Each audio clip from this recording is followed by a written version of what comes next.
His cry cut through the room like a blade. Sharp, sudden, final, "Don't touch my son." 3 words that didn't just stop Maya's hand in mid-air, they stopped time itself. The nursery smelled like baby powder and soft cotton, the walls painted in calm ocean blue, but the tension in that moment could have cracked concrete. Maya's fingers hovered just inches above the newborn's chest, frozen in a kindness that was never given the chance to land. She wasn't holding him. She wasn't even touching him yet. She was just reaching, and somehow, even that was too much for a man like Richard Hale. He stepped forward, slow and controlled, the kind of walk that says he never had to rush for anything in life. His suit looked like it cost more than most people's yearly rent. His eyes were colder than the marble floors under Maya's feet. And yet, behind all that power, there was something small in him, something scared, but it came out as rage, as disgust, as a command he believed the universe existed to obey. Maya turned, heart pounding in her chest, but she didn't speak. She had learned long ago that in homes like these, explanations were never invitations, they were traps. He didn't ask why the baby was crying, he didn't notice the shallow breaths, he didn't see the tiny fingers trembling, all he saw was the color of the hands that dared to reach for his child. And he wasn't talking to a woman, he was talking to what he believed she represented. "You're fired, and don't come near my family again." No emotion, no hesitation, just judgment wrapped in money and sealed by power. The silence that followed wasn't empty. It was heavy, heavy with a history deeper than either of them spoke out loud, heavy with every door that had ever closed on someone like her, heavy with the kind of pain that doesn't scream, just settles into your bones and stays there. The baby cried harder. Maya didn't move, because sometimes stillness is the only dignity left. 2 guards entered, not with violence but with the quiet disrespect reserved for people who are already considered guilty. They didn't grab her, they didn't threaten her, they just walked close enough to make it clear she wasn't leaving by choice. Maya looked back at the crib one more time. The baby's tiny face was turning red, breaths coming in uneven gasps. She saw it. A mother would have seen it. A doctor might have caught it. But to Richard, she wasn't there to notice. She was there to disappear the moment she became inconvenient. As the door shut behind her, the world didn't care that she had worked for years to earn trust, didn't care that she had soothed hundreds of little breaths, didn't care that she had been hired only yesterday after a dozen interviews and background checks. Because in that house, the only thing that mattered was the moment her hand got too close to something that was hers. Outside, the air was colder than she expected, not because of the weather, but because dignity taken suddenly leaves a chill nothing can warm. No last paycheck, no recommendation letter, not even the courtesy of letting her grab the sweater she left on the chair inside. She was escorted out like a thief, like the danger in the nursery was her, not the truth she saw in the child's struggling lungs. The gate closed behind her with a sound that didn't just end a job, it ended every dream tied to that paycheck. Rent, medicine for her mother, school clothes for her niece, all swallowed in one word: fired. And yet inside that mansion, the story didn't end with her exit. The camera lingers, slow, quiet on the crib, on the baby's tiny body wriggling not with comfort but with panic. His cry wasn't just a cry anymore, it was a warning. His face was turning deeper red, the kind of red that steals oxygen. His chest rose too fast, too hard, a cough, a wheeze, a struggle for air nobody else heard. Because the only person who noticed was already being pushed toward the street. And Richard Hale, the man so sure of his power he believed even truth bowed to him, had no idea that the enemy he thought he was keeping away was actually the only shield his son had. He thought he was protecting his family. But what he really did was fire the only person who could have saved it. And what comes next will tear his world apart. Within 3 hours, the sound in the mansion changed. It wasn't the gentle cry of a newborn anymore. It was sharper, faster, desperate, the kind of cry that doesn't rise from hunger or discomfort, but from a body fighting for breath. At first, Richard ignored it. Barbie's cry, he told himself, that's what they do. but the sound kept coming, turning into short, broken gasps, the kind that made even the walls feel tense. Emily was the first to rush into the nursery. One look at the baby's face, already flushed and struggling for air, and her scream filled the house. "Richard, something's wrong." The arrogance that walked Maya out of the door hours earlier cracked like glass. Suddenly, the billionaire who lived above fear didn't know what to do. The private doctor wasn't picking up. The baby's chest was rising too fast. Emily's hands were shaking so hard she dropped her phone twice trying to call 911. And for the first time in years, Richard's voice wasn't commanding anything, he was begging. "Please hurry. My son can't breathe." The hospital swallowed them whole, bright lights, fast footsteps, the smell of chemicals and fear. Nurses swooped the baby away before Emily could even kiss his forehead. Machines started beeping before they could ask what was happening. Emily stood frozen, hands over her mouth, tears spilling fast.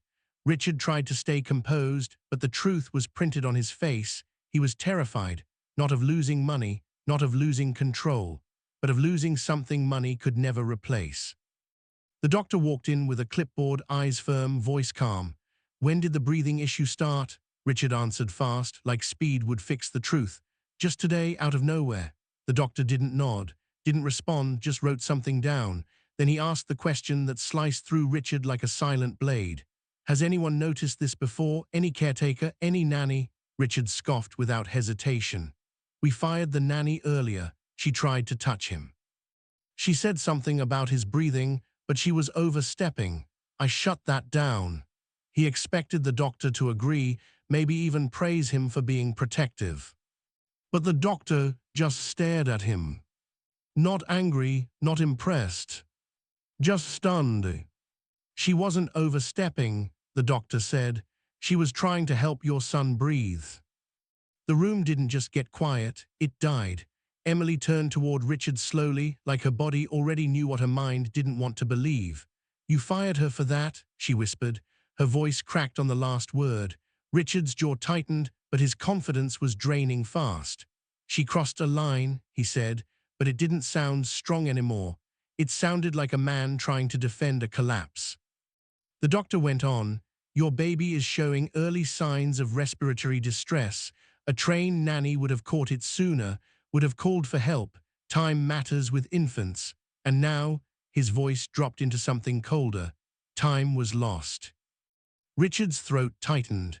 Emily stepped back from him like he was the danger now, not the sickness, not the world, him, the man who chose pride over breath.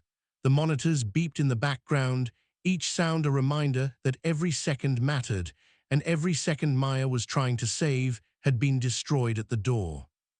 Emily's eyes filled with a different kind of tears now, not panic, not fear, but disappointment so deep it broke her voice. "She tried to save him, and you threw her out." Richard didn't reply, couldn't reply, because the doctor wasn't just delivering medical news anymore. He was delivering truth, the kind that doesn't come with pills or bandages, the kind that exposes character. The billionaire, the man who owned companies, who fired people like it meant nothing, who believed money made him right, suddenly looked small, powerless, because the one person he treated like she didn't belong in his house was the only one who cared enough to see the danger before it was too late. The silence kept stretching, long, heavy, full of the things he couldn't undo. If he apologized now, it wasn't for the baby, it was for himself. If he blamed stress, it still wouldn't change the truth. He looked around the room like he expected someone to help him fix this, the way people always had. But no assistant could rewrite what happened. No PR team could spin it. No money could rewind it. The crisis was no longer about oxygen. It was about conscience. About a man who thought touching his son was an offense, but neglect was. About a woman who saw what he couldn't see because she wasn't looking at color or class or title. She was looking at a baby who needed air. And somewhere inside that hospital room, even though nobody said it out loud, everyone knew the same thing. The child wasn't the only one who needed saving. Because sometimes the danger isn't in the illness. Sometimes the danger is in the heart that refuses to learn. And the next breath, the next decision, the next truth Richard faces will decide what breaks next. The baby's body, or the man's pride. Hours passed, but time didn't feel real anymore. It didn't move forward. It just sat there, heavy and restless, inside the hospital walls.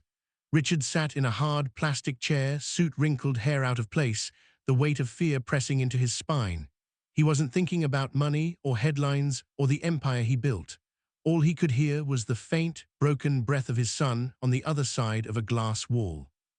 Machines kept him alive now, machines doing what a simple human touch could have helped prevent. And that truth was already starting to burn through him like slow fire. Then a nurse walked in, quiet, respectful, holding a clipboard. "Mr. Hale," she said, voice soft but loaded with something he didn't understand yet, "we found something in the nursery bag your nanny left behind. Her employment file. I thought you should see this." She placed it in his hands, then walked away without waiting for thanks, because it wasn't a favor. It was a mirror, one he wasn't ready to look into, but had no choice now. He opened the file slowly. At first, he expected the usual documents, ID, reference letters, CPR certificate, but what stared back at him was something else, something bigger, former pediatric respiratory therapist. The words hit him like a blow, not a nanny, not just a babysitter, a medical professional, someone trained to handle exactly what his child was suffering from, someone who had seen this before, someone who didn't need a machine to recognize what was happening. Someone who tried to help, someone he pushed out like trash. The paper shook in his hands, because now the truth wasn't a whisper in the back of his mind, it was a scream. Emily saw his face, saw the color drain, and she quietly took the file from him. She read. Her eyes didn't widen with surprise, they just filled with steady, exhausted tears. "She wasn't a threat, Richard," she whispered. "She was our son's chance." The pain in her voice wasn't loud. It was the kind that sinks, the kind that stays. Richard lowered his head, and for a moment the memory came back in perfect detail. Maya's hand reaching out, not to take, not to cross boundaries, not to harm, just to help. The way she froze when he barked at her. The way her eyes dropped because she knew there was no point in defending herself, not against a man like him. He remembered her silence, not weak, not scared, just dignified, the silence of someone who has been here before. Someone who knows the world, doesn't listen to people like her. And he remembered what he saw, not the warning in her eyes, not the concern in her voice, just the color of her skin. The doctor entered again, this time with urgency. "We've stabilized him for now," he said, "but he's not improving fast enough. Whoever noticed his breathing issues earlier, whoever mentioned it, was trained. We need them. She knows exactly what to do." Richard felt something break inside him. Pride, the last shield, the last lie he could hide behind. He didn't speak. He just pulled out his phone and dialed the number on the file. One ring, two, three, no answer. He tried again, nothing again. Voicemail, she wasn't picking up.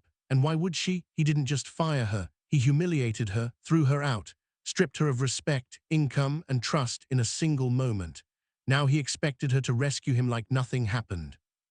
But this wasn't about him anymore. This was about breath, about life, about a baby who had no voice, no choice, no say in the world he arrived in. So Richard did something he had never done.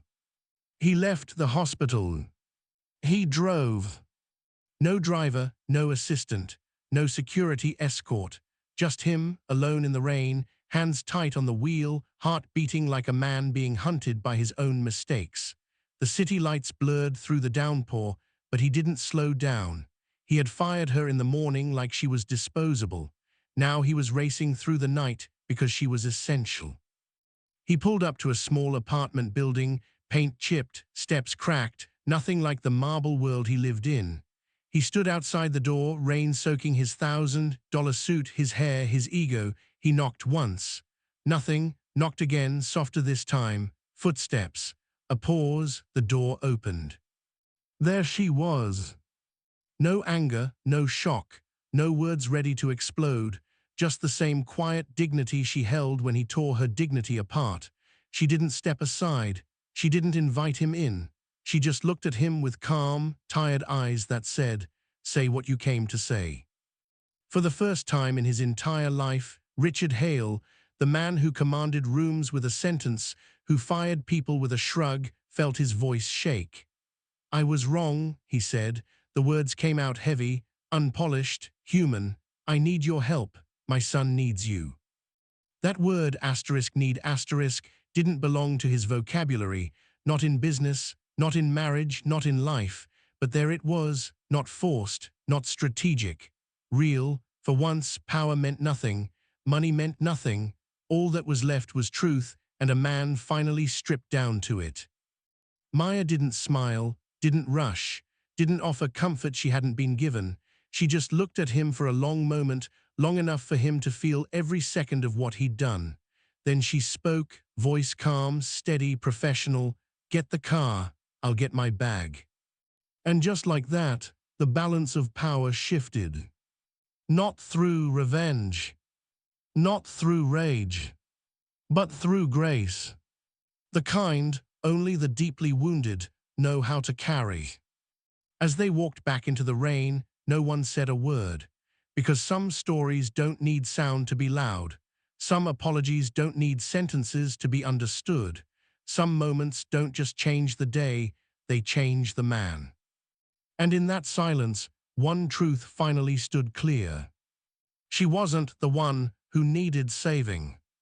He was. And the next chapter will decide what kind of man he becomes. Maya walked into the hospital room the way light enters a dark place, quiet, steady, without asking permission. She didn't rush. She didn't panic. She didn't need to. She had seen this before in places where parents didn't have insurance, where medicine was borrowed, where equipment was broken but love was not. She didn't come in as the woman who was fired. She didn't come in as the woman who was insulted. She came in as what she truly was, a healer. She washed her hands, put on gloves, and stepped beside the doctors, not beneath them. Her voice was calm, controlled, professional. "His airway is tightening. He needs to be held upright. Slow, gentle pressure, no panic. His lungs will follow your calm." The baby's cries softened. The frantic movement slowed. His chest, once fighting for air, began to rise in rhythm instead of battle. The room, tense and crowded seconds ago, fell still. Even the machine seemed quieter. Emily pressed a hand over her mouth as tears spilled without sound. She had watched nurses, doctors, specialists hover for hours, and yet it was this woman, the one dismissed like a threat, who walked in and knew exactly what to do. Maya didn't perform magic. She applied knowledge. She applied care. She applied the humanity Richard thought belonged only to people like him. When the baby finally slept, his breathing soft and steady, Emily couldn't hold herself back. She walked toward Maya, arms shaking, and hugged her with all the pain, guilt, and gratitude mixed into one human collapse. "I'm so sorry," she cried into her shoulder. "I am so, so sorry." Maya didn't say she forgave her. She didn't need to. She just placed a hand gently on Emily's back, the same way she had done with the baby. Healing didn't always start in the body. Sometimes it started in apology. Richard didn't move. He stood by the wall, watching everything, watching the woman he had judged, the woman he had insulted, the woman who had just saved the life he valued more than every company he owned. There was no anger left in him, no defense left to build, no argument left to make, just truth, heavy, unavoidable, exposed. Hours later, when the hospital room finally grew quiet, when Emily slept beside the baby's crib, when the lights dimmed and the machines hummed on low, Richard finally spoke. His voice wasn't commanding anymore. It wasn't sharp or cold or superior. It was cracked open. "I fired you because I thought I was protecting my son," he said, staring at the floor. "But really, I was protecting my ego." He didn't look up. He couldn't, not yet, not after what he did. Maya didn't gloat. She didn't smile. She didn't need to break him. Truth had already done that. She just said, softly but firmly, "Children don't see race. They only feel love." The sentence didn't accuse him. It exposed him, like a door he hadn't known was locked until it finally opened. That night, something changed in Richard Hale. Not a miracle, not a personality shift, but a moment, clear and cutting, when he realized the world he built was not the world he needed. A world where power mattered more than humility, where appearance mattered more than intention, where a black woman's hands were seen as danger before they were seen as help. Days passed, the baby grew stronger. The doctors praised the recovery. Reporters waited outside the hospital, hungry for a headline: billionaire's sick child, medical emergency in the Hale family. They expected the usual: a statement from a publicist, a carefully written paragraph, a photo of the family dressed in expensive calm. But Richard didn't send a publicist. He called a press conference himself. He didn't arrive with a suit pressed to perfection. He didn't stand behind a shield of lawyers or PR managers. He stood alone, hands folded, eyes clear, speaking into the microphone without any script. "I built a life believing I could judge people by their resume," he began. "But the truth is, I judged someone by their skin before I ever saw their qualifications." Cameras clicked. Reporters leaned forward. This wasn't the billionaire they were used to. "How many people have we pushed away?" he asked, "not because they were unqualified, but because we were blind." He didn't say Maya's name. He didn't make her part of a headline. He didn't use her to prove his growth. He let her stay human, not a prop, not a lesson accessory, a person. The world called it a scandal at first, a billionaire admitting prejudice, a story built for outrage, but Maya didn't care. She didn't need applause or revenge. She had closure. The baby lived. The truth lived louder. And sometimes that's all healing needs: air. When she walked out of the hospital for the last time, Maya didn't look back, not because she was cold, but because the story wasn't about her victory. It was about her value, a value that had been there all along, before the job, before the insult, before the apology. She knew who she was. She didn't need the world to confirm it. Richard watched from the window as she left, holding her worn bag, walking with the same quiet dignity she walked in with. And for the first time, he didn't see her as a lesson in humility. He saw her as proof that respect should never come after crisis. It should come before. The baby lived. But so did the lesson. The greatest danger is not ignorance. It's believing we already know better than the people who serve us. Because sometimes the hands we push away are the ones holding the breath we'll one day beg for.